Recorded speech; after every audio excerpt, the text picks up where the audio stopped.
My name is Susanne Cagienard, as the things say. I am a senior staff nurse in a children's hospital, and I take personally a special interest in stress because that's something my doctor says I have from my job. So I want to talk about today. Oh, there's a few more. A Christopher, an imposter, but that's okay. um, waiting for Virginia as well. So there's a few more. But I take a special interest in this subject just because I think it's something that has been prevalent in my own life, but also just because I'm very interested in neuroscience in general. So I think that must be most of us now. Oh, there's more people popping in. Depending on my chat, how long it's going to take, there'll be opportunities. Even if you have questions underway, you can pop that in the chat box. And if we have a few minutes, I'll see how we get on with those questions if you have any questions. Is that okay? So what I want to do, just for those who didn't hear, my name is Susanne, and I'm a senior staff nurse in a children's hospital. And I want to talk about overcoming stress with a grateful attitude because I find it's something that's really helped myself. So what I want to do is share my screen with you guys.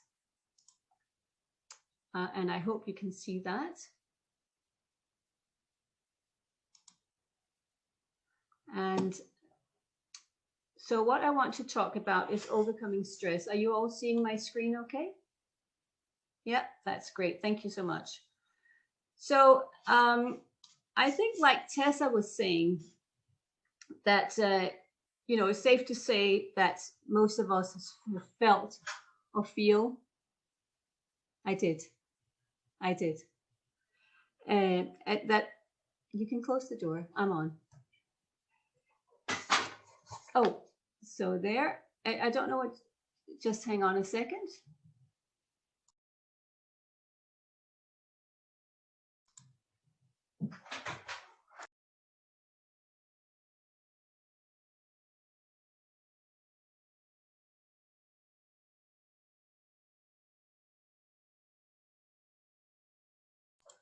I'm not so good with this. My husband's helping me. He's the other imposter. Sorry about that, guys. So what I want to talk about is obviously, like Tessa was saying, about the stress that we probably all have experienced some level of stress, particularly this year. And I'm sure that a lot of us are going through things still with the times that we're in. Now, being under stress is a normal part of life. It actually can be good for us because it's a useful drive. It helps us take action. We can feel more energized. It helps us get results. But it's when we get overwhelmed to the point where it's detrimental to us that it becomes a problem. And stress is a very personal experience. What makes me feel stressed doesn't necessarily affect you. But the negative effect of stress on our physical and our mental health, that's a universal thing. Now, stress often comes from the inside, and it depends on three things. Stress depends on our perception of a situation. That can be related to a memory you have, an experience, your self-esteem, and how our thought processes work in general. The second thing it depends on is how skilled we are in dealing with pressure. And then it depends on our emotional resilience. The World Health Organization has called stress the health epidemic of the 21st century. Stress is a major factor in heart disease, and it can contribute to diabetes, dementia, high blood pressure, various types of cancers. So it's really something we want to deal with. So what is stress? According to the dictionary, stress is a condition typically characterized by symptoms of mental and physical tension or strain that can result from a reaction to a situation in which a person feels threatened, pressured, etc. The quote here is, it says, "It is not stress that kills us, but it is our reaction to it," is from Hans Selye. He was actually the founder of what's called the stress theory. So the key word here is reaction. It's not what we get affected by that kills us. It's how we respond to it. We can't control circumstances and events, but we can learn to control responses. And it's those responses, that controlling of those responses, that makes the difference between a healthy mind and soul and a sick mind and soul. So just a word of caution in relation to stress. There will be times where you actively want to seek putting yourself under stress. If you want to study for further education, yes, it is stressful, but it'll also help you to develop as a person. Preparing for a job interview and doing the interview, that's really stressful, but it'll just get you the job you really want. If you don't put yourself under any kind of stress, you won't achieve anything, and you certainly won't grow as a person either. So you have to figure out for yourself, how do I perceive stress, and then make a choice as to whether you want to put yourself under it or not. So it's about how I choose to respond to a situation around me. So I have two subjects I want to talk about today. The first is, what is a God-focused mindset, and what is a grateful attitude? So a God-focused mindset, the Bible talks about our minds a lot. It actually talks a lot about how God wants us to use our brain because he gave us one. And the Bible says, do not conform to the pattern of this world, but be transformed by the renewing of your mind. This isn't about being brainwashed, but it is about perspective, because you're changing it from your own perspective to God's perspective. And being God-focused means to be focused on the character of God, on how God sees the world, on how his mindset, his character, and his promises. Generally speaking, people who are unhappy, they lean more on their weaknesses and struggles with self-identity. When we focus on ourselves, I know for myself, I lose perspective, I get insecure, I doubt myself in relation to others. And, if we do that, we tend to compare ourselves to others with feelings of inadequacy, and envy can take over. But when we focus on God, on his character, qualities, and promises, we can let that renew our minds. When we focus on things outside ourselves, positive things that we are not in control of, we realize a godly perspective that go deeper than ourselves. Even positivity isn't as deep as gratitude. And neuroscience has shown that changes in thinking actually changing the brain matter itself. You can see that on scans when you deal with patients that have brain injuries and trauma, patients with depressions. The way that they think under a scan, you can see how their brain matter actually changes depending on how and what they're thinking. And this neuroscience is fairly new in the sense of now we can see it on screens, but it's obviously something that's been developed over years. It's something the Bible always has known, because the Bible talks about epigenetics, which is this scientific power of the mind to change the brain. The Bible calls it, as a man thinks, so he is. The neuroplasticity is what I talked about before, that spiritually it is the renewing of our mind. It's the way the brain changes as a result of mental activity. So the Bible has known this always, and finally the science is catching up, and we can take advantage of this science. So the choice is to think outside yourself and renewing your perspective through focusing on God. So what is a grateful attitude? Now, according to psychology, they define it as a positive emotional response expressing appreciation. And it's this expressing appreciation that's really important, because anyone can say a positive word or think a positive thing, but it's the appreciation that creates the depth that is gratitude. Gratitude it is a human way of acknowledging the good things in life.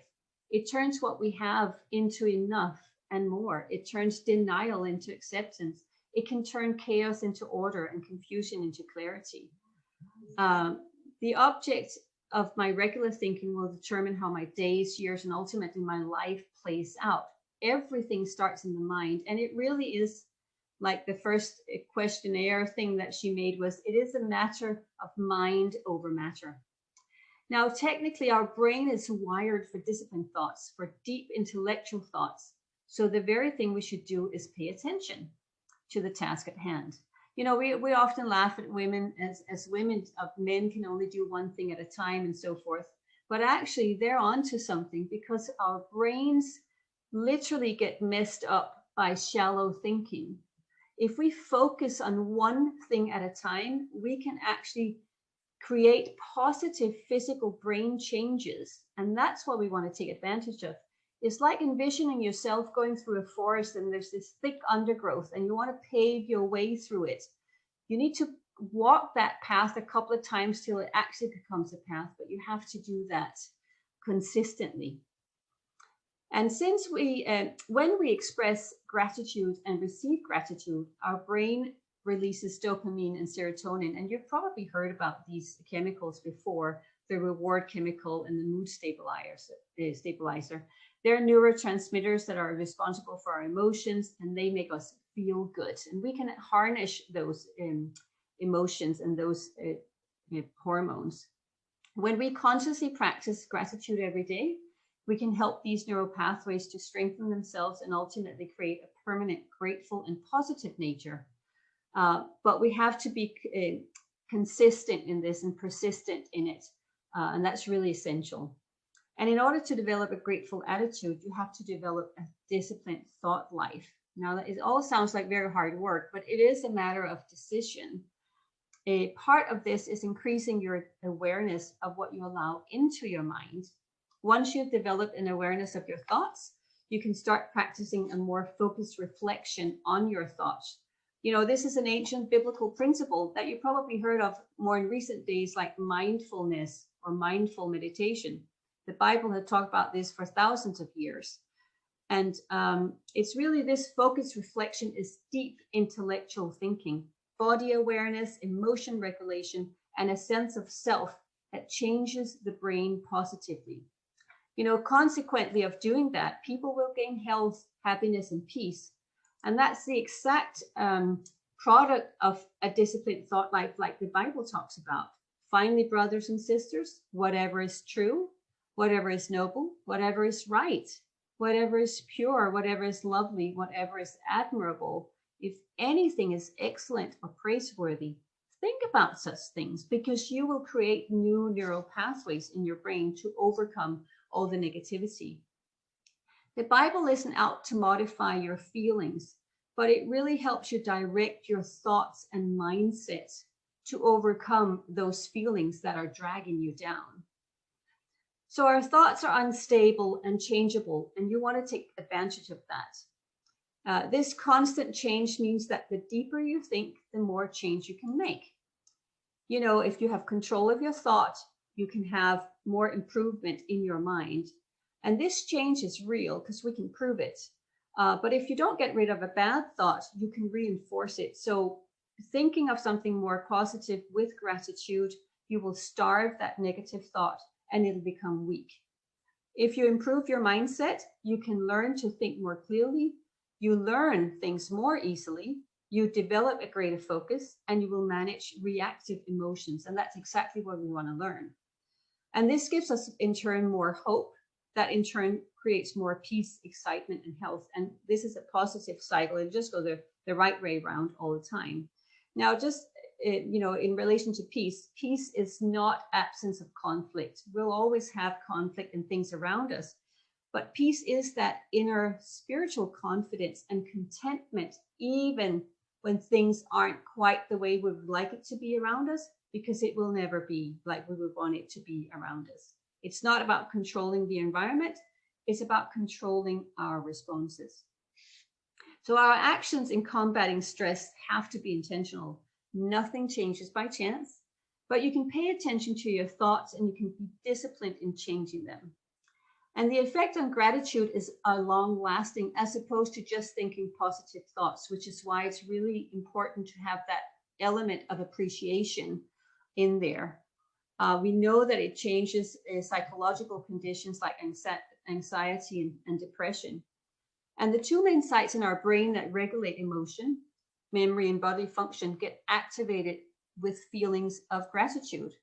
You know, studies have actually shown that people who seek counseling, when they write letters of gratitude, besides going to their regular counseling sessions, They felt better, and they actually recovered better, quicker from their depression than those who were asked to go home and write all the negative things they had experienced. They would feel worse, and their depression and anxiety persisted. So what we input is really important. Studies have also shown that people who feel grateful have a marked reduction in the level of cortisol, which is our stress hormone. Cortisol works with certain parts of your brain to control your mood, motivation, and fear. It fuels your fight and flight responses. And it's when our cortisol levels are reduced, that makes us more resilient to emotional setbacks and to negative experiences. So it's a win-win in that sense, both in one end and the other end, so to speak. There's a mindfulness awareness research center even in UCLA, and they state the same, that gratitude changes the neural structures in our brain and makes us feel happier and more content. Gratitude simply alters the way we see the world and ourselves. By paying attention to what we have by gratitude, we produce an intrinsic and strong awareness of the present. Sharing thoughts of gratitude with someone else is a great way to sustain motivation and strengthen your emotional skills. And then you build on there. It's important to understand that the mental health benefit of gratitude takes time. It doesn't emerge immediately. It's not a quick fix or an immediate relief. But what it does do, it is asking us to accept that we are stressed and sad and focus on how to reduce it. Studies suggest, like I said before, if we only have positive activities, they actually decrease after a while, but gratitude increase after a while. Much of our time is spent pursuing things that we currently don't have. Gratitude reverses our priorities. It helps us to appreciate the people and things that we do have. It enhances our emotional resilience. And I just want to share a few activities that you can do. And I'm sure some of you are doing this already, but one of them is a no-brainer, is to keep a gratitude journal. When you start writing about people and things in your life that you're grateful for, your outlook on them will change. And that can be people you find are difficult. Find something you're grateful for about them. And you will think that they have changed, but it's actually you who changes. Go back and recollect some of the good things that had happened in your past by looking in your gratitude journal. And it really does change your mind. You can also make gentle reminders in stressful situations. And by that, I mean that if you're in a stressful situation, like I had a really stressful situation at work the other day, and I was doing this gentle reminder because it was so stressful. And I started thinking about 5 things I was grateful for in my job in the middle of the stressful situations, because I didn't want to be bogged down by it. And I just focused on what I'm grateful for. And then I could deal with the issue later. But it actually helped me to keep my head above water during the day, because it was just one of these, I would have gone home and felt rubbish. And I didn't want to go home and feel rubbish. I wanted to feel I've done a great job. I want to be on top. So it has to be in relation to the stress of whatever ticks you off on that specific things that you have to consider what you're grateful for. It can be in a relationship. It could be a financial stress. Think about 4 to 5 things you're grateful for in relation to that stressful situation. And be careful with comparison, particularly social comparison. Many people cause themselves stress by making the wrong comparisons. They compare themselves to those who have more, do more, are more, and we feel inferior. I know I can be guilty of that sometimes, instead of feeling inspired. And if you find yourself making that type of comparison, you have 2 options. You can either compare yourself to one who have less, which will remind you of how lucky and blessed you are, or you can feel gratitude for having people who in your life who actually care about you and can inspire you. Either way will lead you away from the stress and envy and closer to feelings of gratitude. And the 4th one is gratitude meditation. It's really like a prayer or meditation or mindfulness of the thoughts and feeling on all the people around you, situations, or whatever you are truly grateful for. That will help you enhance your perspective and clarify your vision and free us from stress. You know, practicing gratitude is gaining a life view of thankfulness. We can experience the purest form of all positive emotion, and it helps us to realize that nothing is obvious and nothing is to be taken for granted. And Melody Beattie, she's an American writer, and I think she's very right when she says, gratitude makes sense of your past, it brings peace for today, and creates a vision for tomorrow. And I've got a couple of book recommendations here. So Caroline Leaf, she's a neuroscientist and a communications pathologist. And she has written several books called, one is called Switch on Your Brain, which includes the 21-day brain detox, which I have, and I've read it a couple of times, and it's super easy. It sounds like a lot of work, but it's actually really, really easy how to detox your brain. And the reason why it's 21 days is because it takes 21 days to break down the negativity, and it takes between 21 and 63 days to build back up the positivity. So give yourself a couple of months if that's what you need. It's like going to the gym. It doesn't happen overnight, but I can really recommend that.